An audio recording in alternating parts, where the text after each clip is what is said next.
Hello and welcome to a very special episode. Today we have Laura Walker, a piano technician from Andante Piano Works, and she is here to answer all of your questions. So, why don't you tell us a little bit about yourself? Hi everyone, very excited to be here today. So I grew up playing the piano. I'm a classically trained pianist, and then I decided to try going into piano technology after college because I wasn't sure what to do, but I did not want to go to school anymore. But I still wanted to be involved with music and the arts in some way, and I love pianos. I'm always been good with my hands, so I just thought I'd give it a try. So, how long of a process is learning how to be a piano technician? So I went to school for 2 years, and my first year was primarily focused on learning about upright pianos, and I rebuilt a full upright. And then my second year, we did the same thing with the grand. By the end of it, I was tuning a whole piano by ear. And then I went to work for a piano store called Classic Pianos. And I think that was a really great experience because it exposed me to a lot of different types of pianos in a pretty safe environment where if I was struggling with something, there were people there to help me and not a paying client hovering over me. I'm still learning every day, but I feel like I really hit my stride probably more like 5 years in. For people who are interested in how a piano works and tuning, it's not something that someone can just pick up with a little online course or a YouTube video. Is it more complicated? There are online courses and correspondence courses. I don't know if any of our younger people have heard that term before, but it was common where you send things back and forth to a teacher. You could send your tapes to them of you tuning, and then they would write back with their feedback and stuff. It's very old school. So that is an option, but I feel like it is hard to really thoroughly learn the instrument without somebody there physically with you to be like, yes, that feels the way that it should. Because so much about a piano is about how it feels under your fingers. And that isn't something that can be done over a letter or online. That being said, there's a lot of cool options out there for people. You can go to school like I did. Steinway has an apprenticeship program that they've started recently. You can apprentice with a technician who's been around for a while.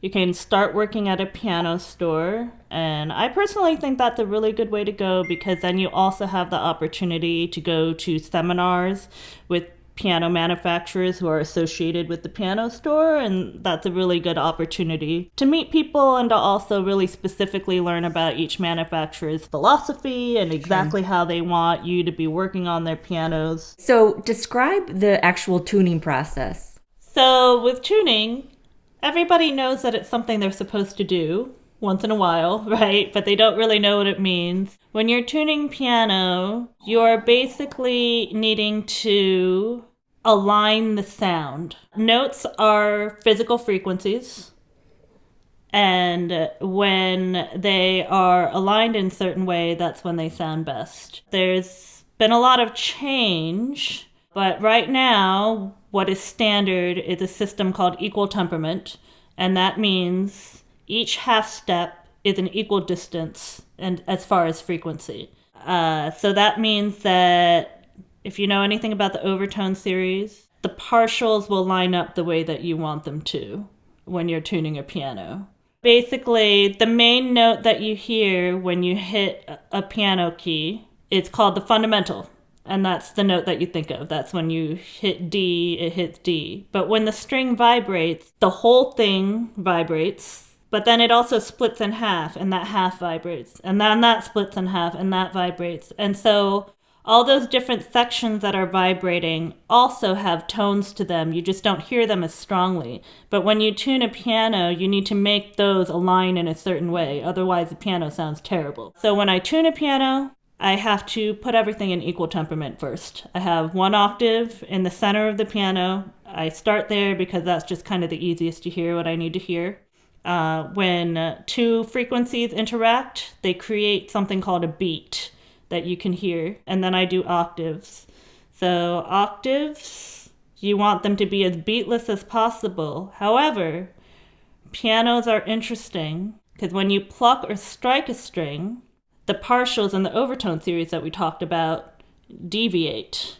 They do not align with their mathematical norms. It forces me as a tuner to tune all my octaves just a little bit sharp, but not so that the average person will notice. So that's what I have to do. And then the thing that most people hear, which is the unison, which is a lot of the notes have more than one string to them. And those multiple strings for one note need to sound like one. They need to be perfectly beatless. It's the first thing that you learn when you start tuning a piano. And it's something that you continually work on forever. And so when I am using the tuning hammer, when I push, I have the tuning hammer on a tuning pin and it acts as a wrench.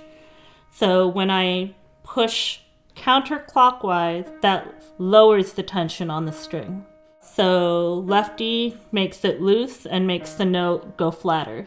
And then pulling up counterclockwise to the right will make it sharper. One of the biggest challenges with piano tuning is that it's an extremely precise thing that you have to do. You have to learn how to move the tuning pin and control it in really tiny incremental amounts. I think people get really annoyed when I have to play the note over and over again, but it's a necessary part of tuning because the changes that I make every time I pull on the tuning hammer and move the tuning pin a little bit, I have to listen to that in order to make sure that I have everything where I want it to be. For every note, I have to play it a lot to tune a piano, and some people just leave the house for that. We all know that piano technicians tune a piano, but what else is involved in your job? So the basic thing about piano technology is that you want the piano to sound and feel the way that it should. So it's about how it sounds and the touch of it under your fingers. But pianos are so complicated, right? There's so much inside of them, so many moving parts, more moving parts than a car. Did you know that? Now you do. So there's a lot going on there. For every note, every 88 keys, there is a lot of movement from the time you start pressing the key down and the sound comes out. There is a lot happening. So a big part of what a technician does is to troubleshoot things that are going wrong in there, like if a key is sticking, making a weird noise, clicking or squeaking. I feel like that is a big part of what I do, just tuning, making it sound the way it should, making sure our intervals are aligned correctly, and then also troubleshooting those other things. When you get into more higher level things about making sure everything on every note is perfectly consistent. From the millisecond you start pushing down all the way down to the end of the keystroke where the key bottoms out, every note should feel exactly the same. Ultimately, though, the piano is a musical instrument. My job is to fulfill the piano's potential as a musical instrument by making the piano perform the way they want it to. And that's great because as a pianist, there's nothing more frustrating than when you know what you want it to sound like, but the piano is not cooperating. So let's get into general tips on piano care and maintenance. I always wonder, and other people wondered as well, what's a good tuning schedule to have? What's the best time of year as far as temperature goes? So I would say definitely at least once a year. Where we are in the Pacific Northwest, we have a decently moderate climate. So I feel like once a year is generally okay here. Where I grew up, the Buffalo, New York area, we have many extremes of temperature and humidity. So I would say there it's good to do it twice a year. And it's good to do it about a month after a seasonal change has happened.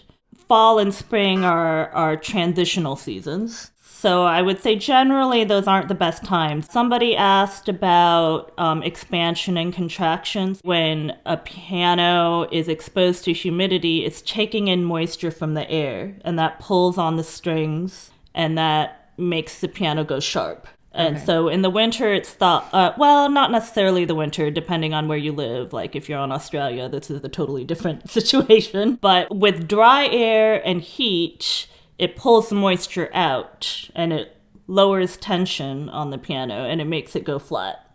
So we have these continual cycles throughout the year. But if you've got a good tuner, they should be able to keep it stable so that it'll stay on pitch and will stay in tune for you.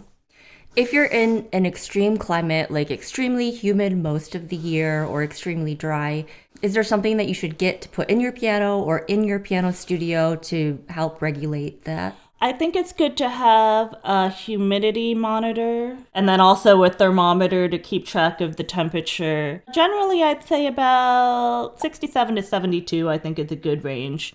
And 40% humidity is probably ideal, but I know that's not something we all have control over. Some people will use humidity devices that will kind of control things. And I think in an area where I'm from, like Buffalo, that can be really helpful to kind of maintain the immediate environment of the piano. We got a question about cleaning the piano, and I'm so glad somebody asked because I just kind of like Swiffer the keys and the soundboard a little bit. What is the best way to keep the keys clean and the strings and soundboard inside?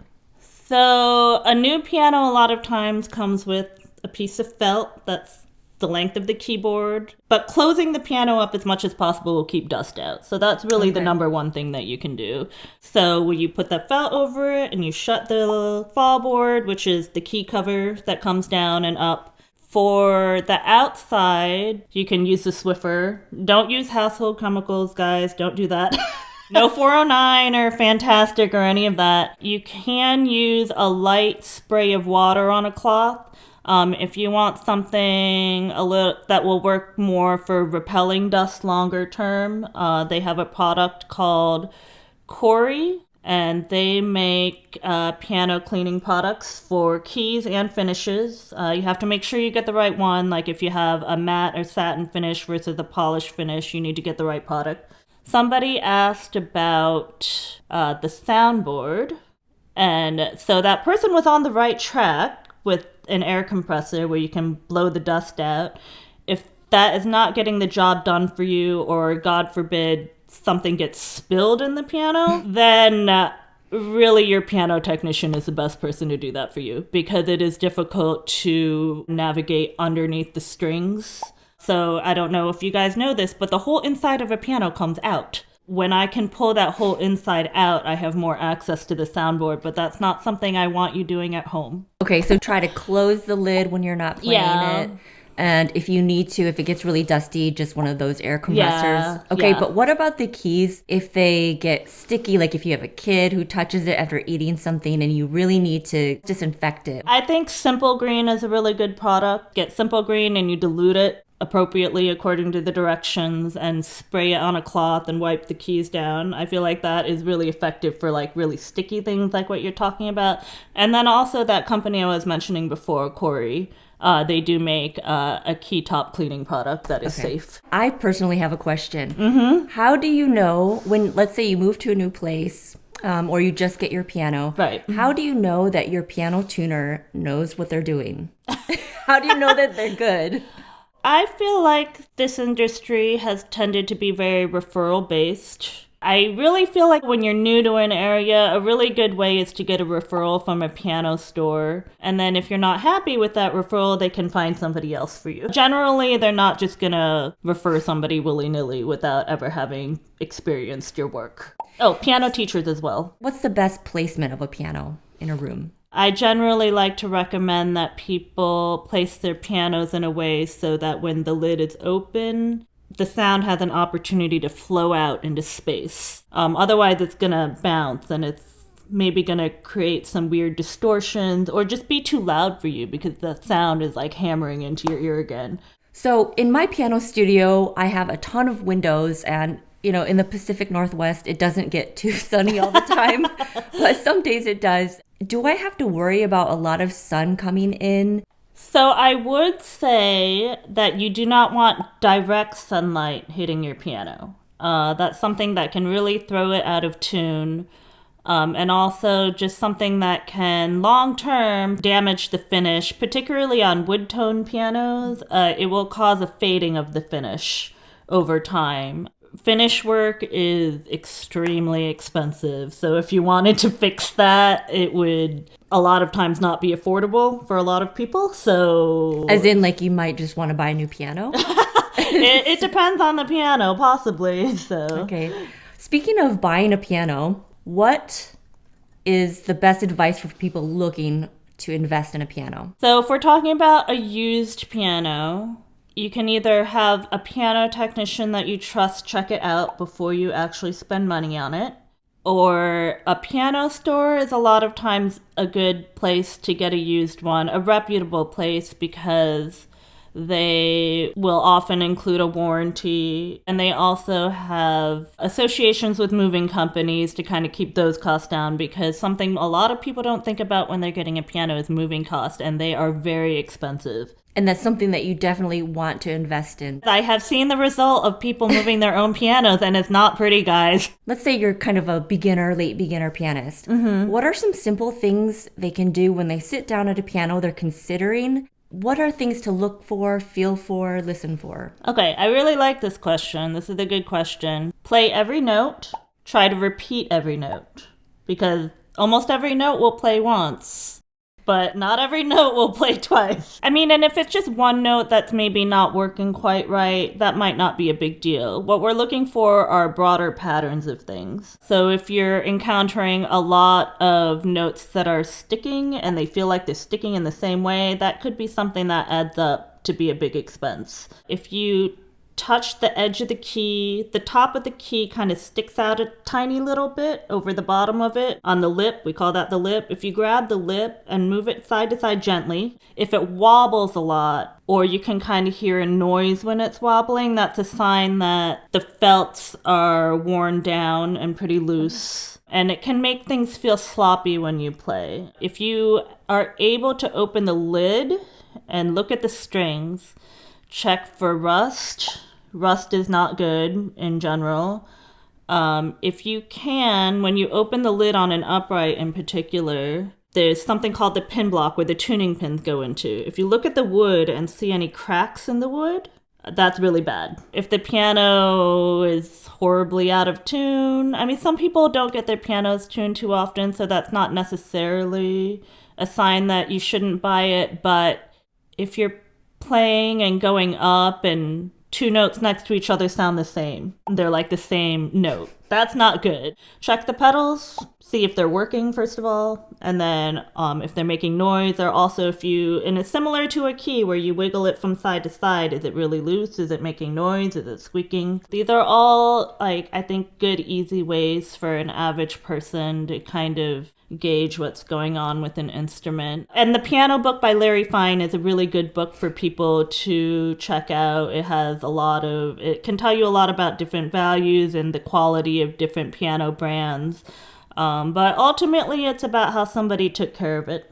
Okay. If it's clean and not rusty and doesn't have that weird musty smell to it, that is a sign that it's been in a basement or a garage or a not climate controlled area, I wouldn't recommend it. What about price? How do we know if we're getting the best price or a fair price? I mean, I know a lot of people really just don't like going into retail environments because they have to deal with a salesperson maybe being pushy with them or something. But if you find the right piano store, the people there are really going to try to find a good match for you that's fair for both of you. And it's also a really good way to, even if you don't buy a piano there, to just look at the prices on the different pianos that they have. And just the internet. If there's a piano you're interested in and you type in something about it online, you can see what other people are selling it for. I know it is really, really challenging when you live in a remote area. It's maybe the closest city with a store is a few hours away or something like that. I know that can be really hard.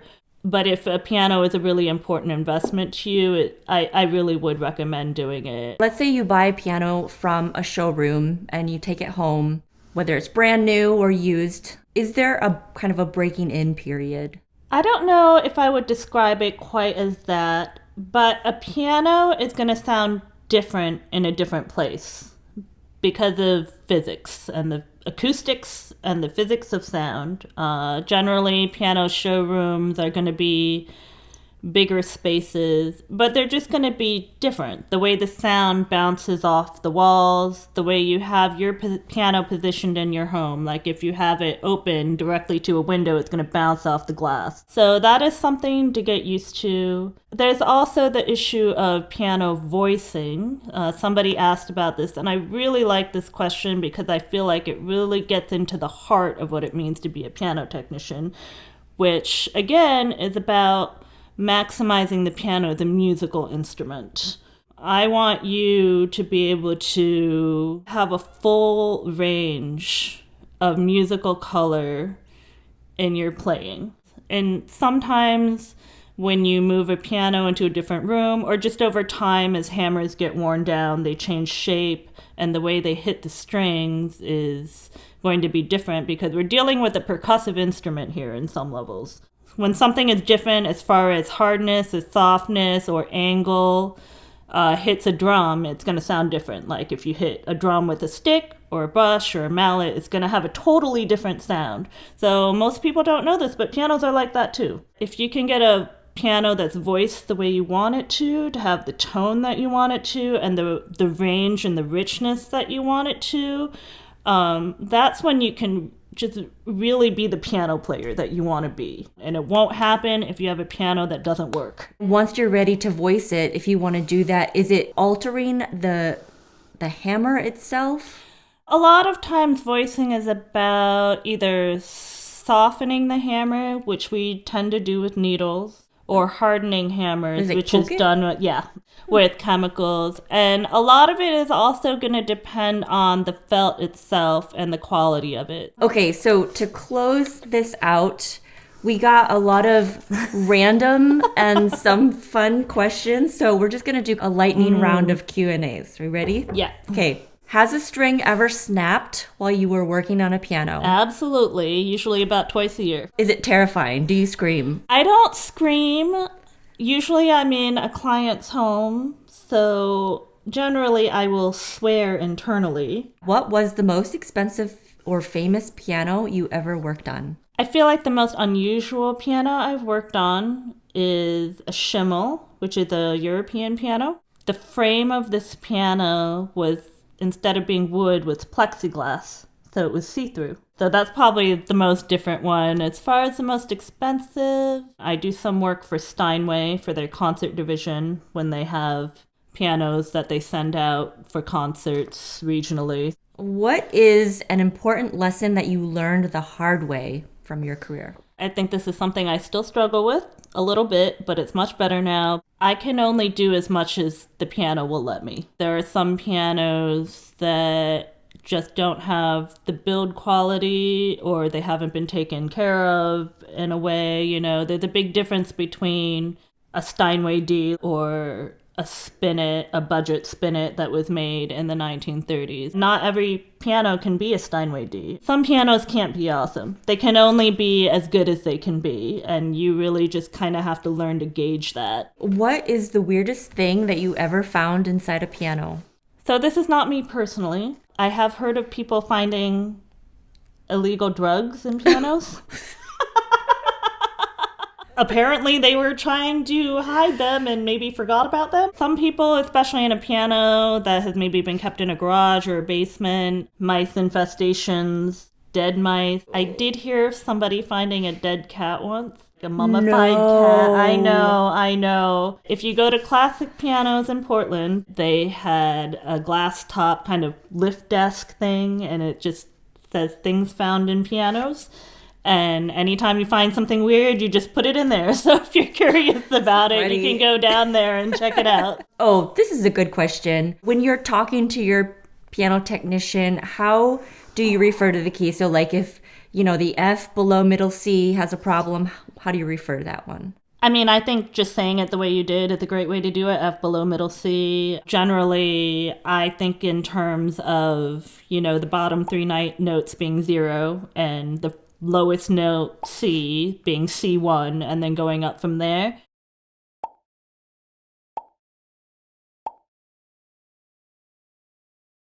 People have phones now, so a lot of times they'll just send pictures or videos. Oh, okay. And ultimately, it isn't extremely important when I'm setting an appointment over the phone to know exactly which note it is. How worried should we be if we hear a funny noise or a rattle or something? Is this something that we need to call our piano technician right away, or?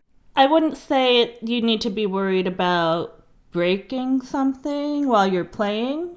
But if it bothers you, you should definitely call. Now, if you have a situation where the key seems really stuck, don't force it, because that could be a sign that there's either a foreign object in there or something's just going on where if you put too much pressure on the key, something could break. All right, I saved this question for last. It's my favorite. So when I say I mean the person that asked this question. I've heard that piano technicians are all a bit crazy, spending hours tuning. Is it true? Are you crazy? I think that piano technology definitely appeals to people who don't want to have an office job. I am not somebody who's interested in sitting at a computer and accounting all day or something like that, and I have no judgment. If that makes you happy, whatever. Like, it's for somebody that likes working with their hands. I tune by ear.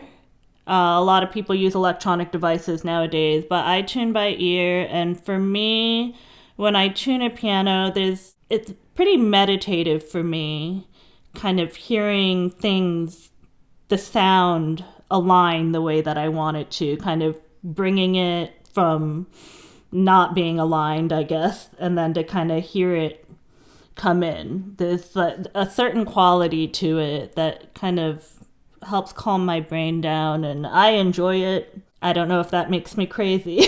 Thank you so much for spending your morning here with us. Thank you for having me. Sharing your knowledge and expertise. How can people find you online?